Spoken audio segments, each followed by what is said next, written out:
You go higher, you go even more alone. Why? Because nobody is willing anymore to invest their energy in going higher, because it's becoming more difficult. They say, oh, it's already okay here. Why you still want to move up there? The air is getting thinner over there. It's getting more hard to breathe. It's getting more dangerous, whatever. So that means along this way, the higher you want to go, the more likely you're gonna walk alone. This is the next thing. I'm alone and look at me. There's nobody around. Nobody likes me, man. It is what it is. Sometimes in life, people are not gonna be around you to motivate you. They're not gonna be around you to push you, to celebrate you, to applaud you. You gotta do it on your own. That's what I'm doing right now. Eagles fly alone. I have no friends. Friends are problems. Friends are challenges. If you're not into yourself enough that you can't spend the weekend by yourself, then there's something wrong with you. Vis-a-vis self-esteem, being a high-performance person, and accomplishing high-performance acts, something's wrong with you. I've trained 99% of my life alone. No one pat me on the back. I did all of the work alone. And while I'm still hard on myself, I know what I did. My name is Kobe Bryant, 17 years old. I wasn't invited to parties or friendly gatherings on the weekend. So on Fridays and Saturdays, I would go in my rec room with my basketball and basically dribble myself to sleep. I think that was the best thing that could have ever happened to me, because during those lonely hours in the rec room, I discovered the hunger, the motivation, and the desire to be the best possible basketball player that I could be. I isolate myself. I don't look at messages on Instagram. I don't send messages on Instagram. I don't go out. You would not like my life. No, it'd be boring. If you are able to get up every morning, have no passion, no drive, no motivation, no shit, and still get up with that kind of fire, you will be successful in life. I know what it feels like to be alone with no motivation, no drive, no passion. Where's passion when you're 300 pounds? Where's the motivation when you can't read and write?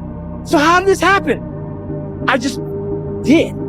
There's times where you're gonna have to do it alone. There's not gonna be any team support. There's not gonna be any family support. There's not gonna be any friend support. There's gonna be times where you've got to go and do it yourself, and you gotta do it alone. And those are the times that make a difference.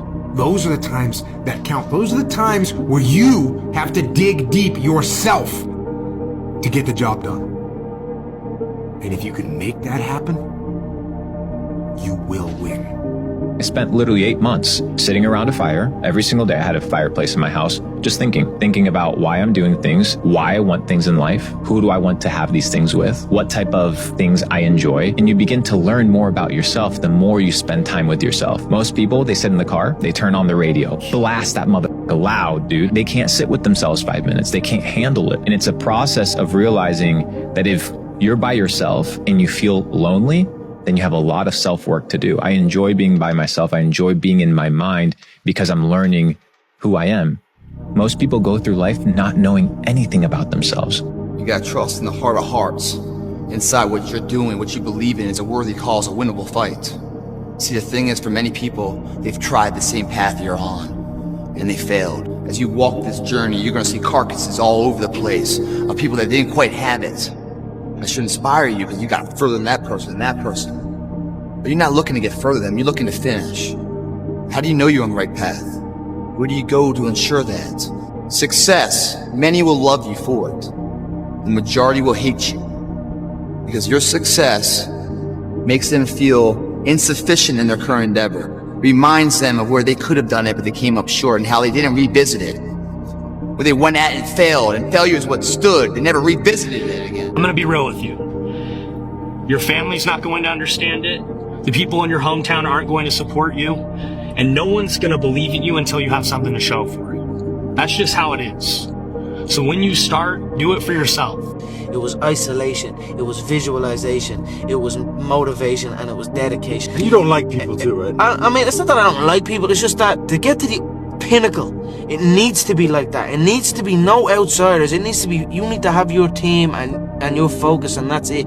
I don't need friends that aren't involved in this game. A lot of y'all be making these changes, but these little jazz changes. I had to stop hanging where I was hanging. I had to stop talking to who I was talking to. We know the eyes are a gateway to the soul, but the ears is the biggest gateway, because what you hear become part of your thoughts. Your thoughts become part of your mood and your physicality. Then that becomes part of your behavior. And your behavior, the result of that is the life you have now. So you got to control what you're listening to and who you listening to.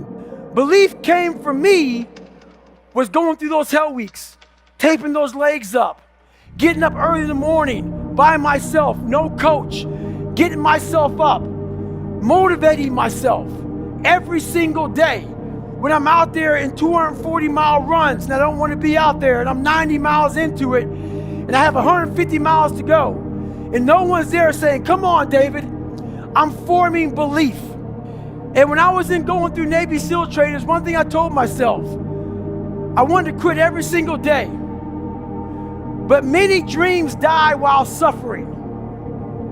And many of us out here have suffered. And when you're suffering, I'm not talking about just physically, I'm talking about emotionally, spiritually. It could be a relationship. When you're suffering, you give up on the very things that you wanted the most. Don't stop when you're tired, stop when you're done.